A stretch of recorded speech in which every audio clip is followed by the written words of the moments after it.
Hello friends, my name is Nitin Gupta. Welcome back to my channel. जैसे आप सभी जानते हैं कि दिवाली को एक ही वीक रह गया है, तो इस वीक हम दिवाली पे की वीडियो ना बनाएँ तो ऐसा तो हो नहीं सकता, ठीक है?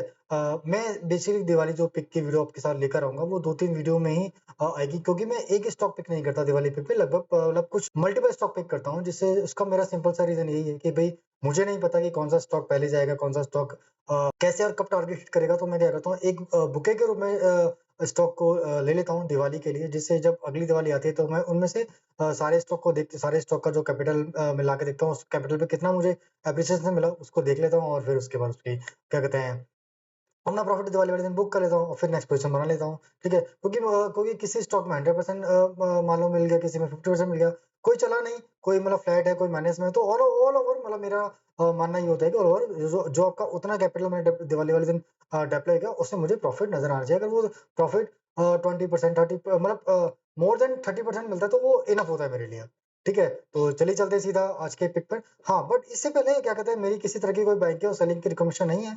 जस्ट एक लर्निंग है कि मैं एक दिवाली पिक पे मतलब दिवाली पे किस तरह से स्टॉक फाइंड आउट करता हूँ, क्या मेरी स्ट्रेटजी होती है और मैं किस तरह के टारगेट के लिए उनको होल्ड करता हूँ और कब तक मैं उनको अ, होल्ड करता हूँ। टारगेट मिलने पर मैं दिवाली से पहले निकल भी जाता हूँ या फिर दिवाली वाले दिन ही निकलता हूँ। ये सब चीज़ मैं आपके साथ डिस्कस करूँगा। तो चलिए चलते-चलते हैं आज चलिए चलते हैं सीधा स्क्रीन डॉट इन। तो सबसे जो पहली कंपनी है आज की वो है जस्ट डायल। जस्ट डायल को आप सभी जानते हैं कि just dial is the market leader in local search engine segment in India. India के अंदर बहुत एक मतलब सर्च इंजन है, कोई भी सर्विस कैटेगरी में अगर हमको कोई भी रिक्वायरमेंट होती है, हम जस्ट डायल के ऐप या वेबसाइट पे जाते हैं, वहाँ पे अपनी इंक्वायरी फिल करते हैं और उसके बाद उनके जो भी सेलर होते हैं, उनकी हमारे पास कॉल आती है, जिससे और हम उनसे अपना बातचीत करके मतलब एक क्या कहते हैं अच्छे से डील क्रैक कर पाते हैं, ठीक है? जस्ट डायल एक तरह इस तरह से काम करती है और ये काफ़ी अच्छी कंपनी है।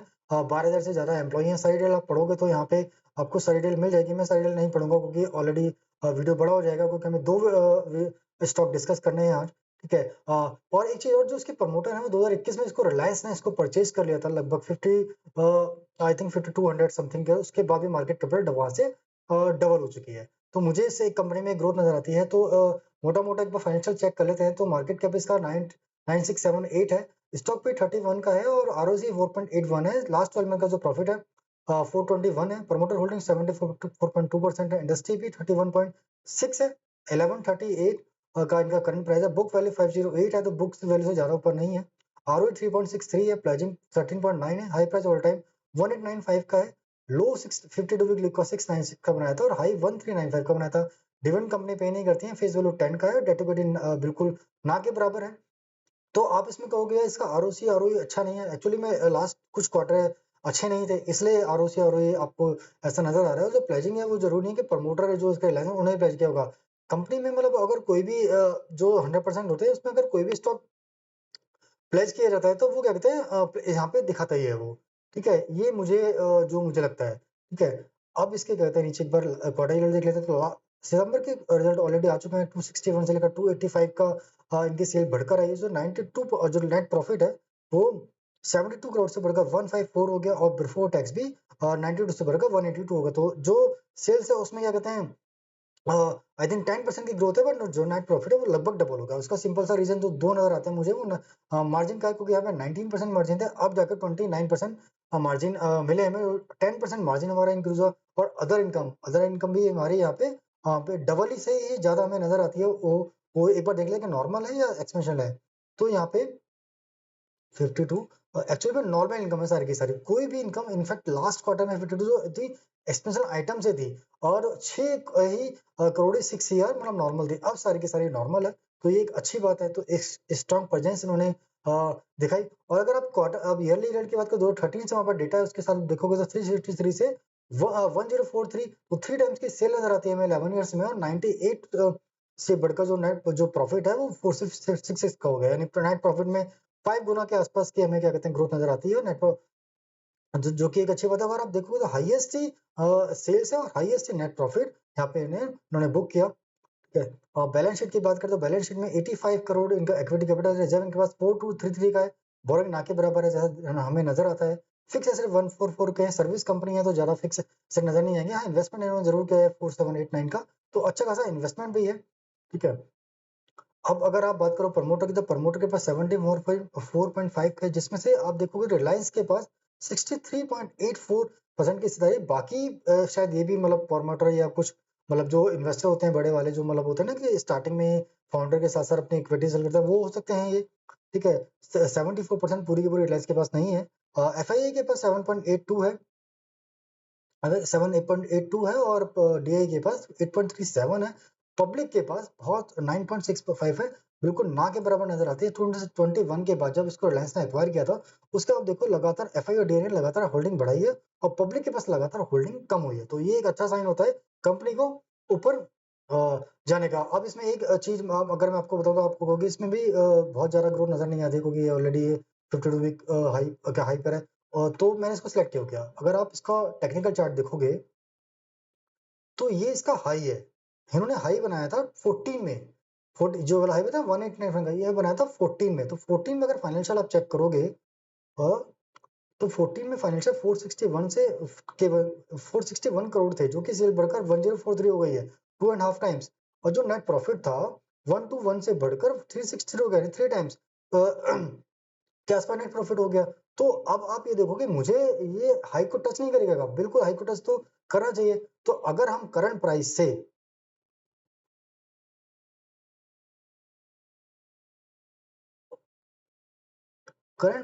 अगर हाई तक की ग्रोथ देखें तो ये ग्रोथ हमें नजर आती है 66%, 65 पे अगर राउंड फिगर मान लेते हैं, तो ये क्या एक साल में ग्रोथ कम नजर आएगी? बिल्कुल नहीं आएगी, क्योंकि देखो आप जिस टाइम पे ये चीज थी उस टाइम पे फंडामेंटल ग्रोथ है, उसके बाद बैलेंस शीट बहुत ज्यादा स्ट्रांग हो गई है, ठीक है, प्रमोटर भी बहुत ज्यादा स्ट्रांग हो गए हैं, और कंपनी लगातार ग्रोथ करती जा रही है। और या तो एक टारगेट ये मिलता है, और एक टारगेट मैंने एक रेंज और बनाई थी जिसको मैं कब विद हैंडल पेल्टर का मानूंगा, क्योंकि एक रेंज लगातार बन रही है और यहाँ पे बार बार ब्रेकआउट करने की कोशिश करता है। अगर आप इसको जूम करके देखोगे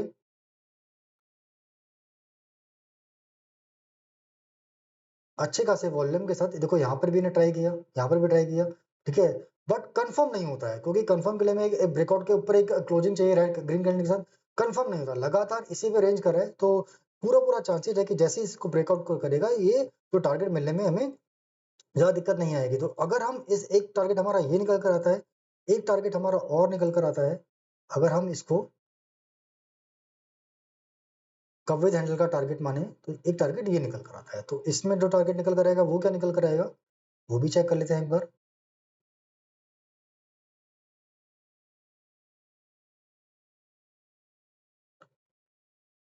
करंट प्राइस से 100% का हमें पोटेंशियल यहाँ पे नजर आता है। अब ये हमारे ऊपर है कि हमें कहता है किस टारगेट होल्ड करना है, इसके लिए या इसके लिए, ठीक है। तो उसका उसका सिंपल सा रीजन यही है कि भाई अगर दिवाली तक हमारा पहले वाला टारगेट अचीव होता है, तो अब दिवाली मतलब में अभी टाइम है, तो हम दूसरे टारगेट के लिए प्ले कर सकते हैं, ठीक है। और अगर दिवाली आ गई है, दिवाली वाल तक हमारा पहले वाला टारगेट हिट होता है या उसके आसपास ही है, तो हम उसमें वो प्रॉफिट कर सकते हैं। मैं ऐसा ही मतलब जनरली करता हूँ, ठीक है। आप एक बार खुद से स्टडी करना और देखना, ठीक है। अब चले चलते सेकंड स्टॉक पे। तो जो सेकंड स्टॉक है वो है प्रकाश इंडस्ट्री। ये कंपनी क्या करती है, ये कंपनी करती है, Prakash industry limited engage in the business of manufacture of and sale of steel product and generation of power.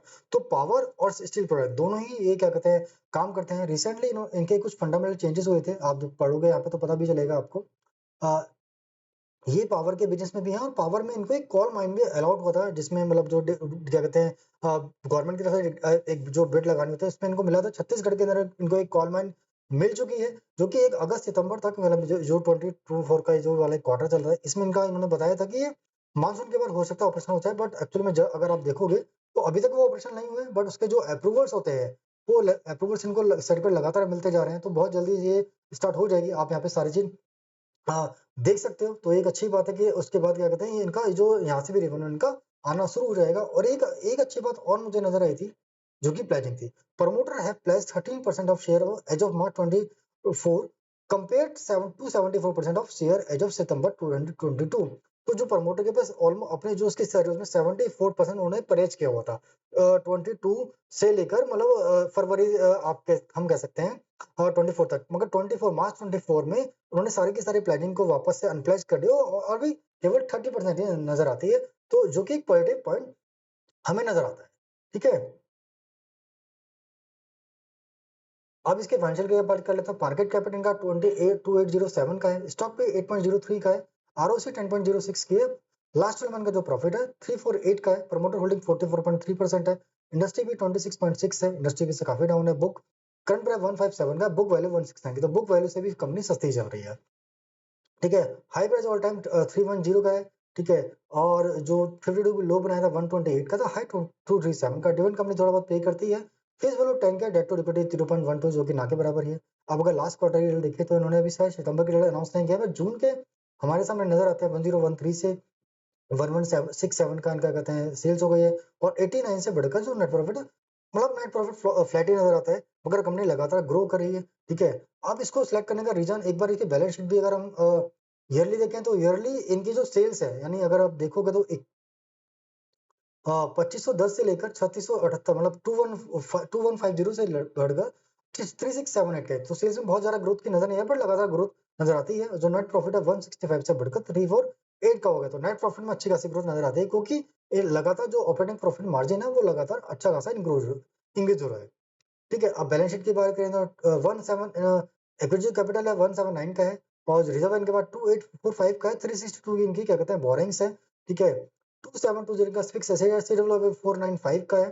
ठीक है, तो एक अच्छा खासा बैलेंस शीट स्ट्रॉन्ग नजर आती है। शेयर होल्डिंग पैटर्न की बात करें 44.27 है, एफआई के पास 3.95 का है, डे के पास ज्यादा है नहीं, पब्लिक के पास 51.77 है। अगर इसका भी ब्रेकअप देखोगे आप तो उसमें 1 2 3 लगभग 4%, यानी 4 यानी हम कह सकते हैं 47% हमें जनरल पब्लिक के पास नजर आते हैं। अब जरूरी नहीं कि 47% जनरल पब्लिक के पास नजर हो, इसमें काफी सारे बड़े प्लेयर भी हो सकते हैं जिनके पास 1% से कम की हिस्सेदारी होगी, मगर 1% से कम की ज्यादा की हिस्सेदारी नहीं है, इसलिए यहाँ पे उनका नाम यहाँ पे नहीं है। अब यहाँ पे एक मुझे जो चीज नजर आई थी, देखो 21 में ना 14.98% प्रमोटर के पास थी, जो लगातार हर क्वार्टर में आप देखोगे तो यहाँ पे प्रमोटर धीरे धीरे बढ़ते चले आ रहे हैं। 42.94, 43.29, ठीक है, 43.31, उसका 44.11, 44.4, लगातार इन्होंने इंक्रीज ही किया। लास्ट सितंबर क्वार्टर में भी थोड़ी बहुत इंक्रीज ही किया। ठीक है, और एफआई ने भी लगातार अपनी होल्डिंग को बढ़ाया। पब्लिक के पास जो 57.55 होती थी वो बढ़ घटकर 51.77 हो गई। तो दोनों ही कंपनी में जस्ट डायल में भी इसमें हमें यही चीज देखने को मिलती है कि जब उल्टा होने लगे ना, कि पब्लिक के पास होल्डिंग कम होने लगे, ठीक है, और बड़े प्लेयर के पास होल्डिंग ज्यादा, इसका मतलब वो कंपनी क्या कहते हैं एक उसमें ट्रांसफर मतलब जो अच्छी चीजें हो रही हैं, तभी उसको क्या कहते हैं जो बड़े प्लेयर उसमें एंट्री कर रहे हैं। इसको सिलेक्ट करने का रीजन क्या था?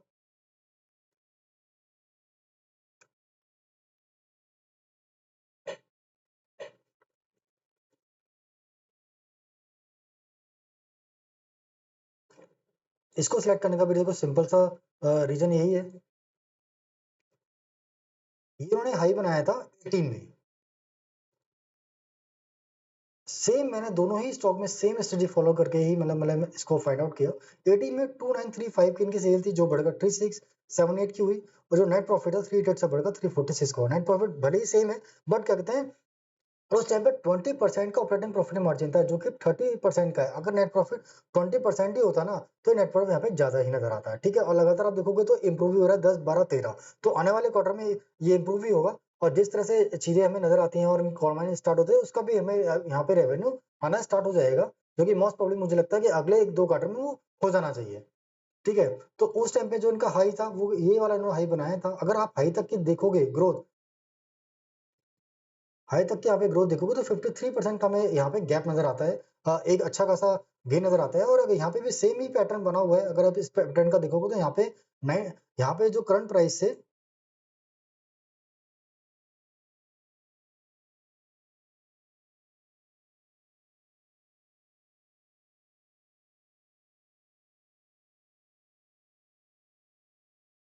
142% का गेन नजर आता है। ठीक है, अब क्या कहते हैं इसमें भी सेम फंडा वही लगेगा कि भाई किस टारगेट के लिए होल्ड करना है। सिंपल सा रीजन है, ठीक है, कि अगर दिवाली तक हमें पहले ही टारगेट हमारा मिलता है तो हम उसमें निकल लेंगे। अगर दिवाली अभी दूर है और टारगेट हमारा पहला टारगेट हमारा अचीव हो गया, दूसरा टारगेट हम प्ले करने जा रहे हैं, तो दिवाली तक वेट कर सकते हैं। बट हाँ, जनरली मैं क्या करता हूँ कि 100% जब मुझे टारगेट मिल जाता है, जब भले ही वो दिवाली से पहले मिले, मैं उसमें से निकल जाता हूँ। ठीक है, मतलब मैं 100% अगर किसी स्टॉक में 50% का टारगेट लिया, जैसे दोनों स्टॉक में जो इनिशियल टारगेट है हमारा 50% 60% है, बट दिवाली में अभी टाइम है, वो हमें 5 6 महीने में मिल गया, 9 7 8 महीने में मिल गया, बट दिवाली में टाइम है, मगर और उसके बाद में फंडामेंटल चेक करता हूँ कि फंडामेंटल किस तरह चल रहे हैं। अगर मुझे लगता है कि उसमें अच्छे खासी इम्प्रूवमेंट हो रही है, लगातार ग्रोथ नज़र आ रही है, तो मैं दिवाली तक उसका वेट करता हूँ। उसमें अगर और जितना ज़्यादा गेन मिलता है, वो दिवाली पे के लिए क्या मतलब जो जब अगली दिवाली के लिए हमें पिक खरीदने होते हैं, तो उस टाइम पे मैं प्रॉफिट बुक कर लेता हूँ, ठीक है? और अगर 100% मिल जाता है, भले ही दिवाली दूर है, 6 महीने दूर है, 7 महीने दूर है, मैं 100% जब मिल जाता है, तो मैं उसको सेव सेव कर लेता हूँ, ठीक है? उसको फिर रख लेता हूँ, जिससे क्या कहते हैं 100% गेन बहुत अच्छा होता है। 1 साल में मतलब मैक्सिमम हमें इससे ज़्यादा उम्मीद भी नहीं करनी चाहिए और कई बार हमें दिवाली पे वो मिल ही जाता है आसानी से, ठीक है? ये आज के जो दिवाली पे मेरी तरफ से ये थे। मैं अभी 1-2 वीडियो और लेकर आऊँगा आपके लिए। अगर आपको किसी तरह के कोई सवाल है इसको मतलब आपके मन में कि भई मैंने क्यों इनको पिक किया और क्या अगर आपको भी कुछ अलग चीज़ नज़र आती है, तो आप कमेंट बॉक्स में शेयर कर सकते हैं मेरे साथ, ठीक है? और अगर आपको बस आपसे एक रिक्वेस्ट है कि अगर आपको मेरे वीडियो अच्छे लगते हैं, वीडियो अच्छे लगते हैं तो प्लीज़ लाइक कीजिए, सब्सक्राइब कीजिए, जिससे मेरा भी कॉन्फिडेंस बना रहे और मैं भी आपके से लिए साथ ऐसी वीडियो लाता रहूँ और हम साथ में मिलकर ग्रो कर पाएँ। तो आज के लिए इतना ही। धन्यवाद। जय हिंद।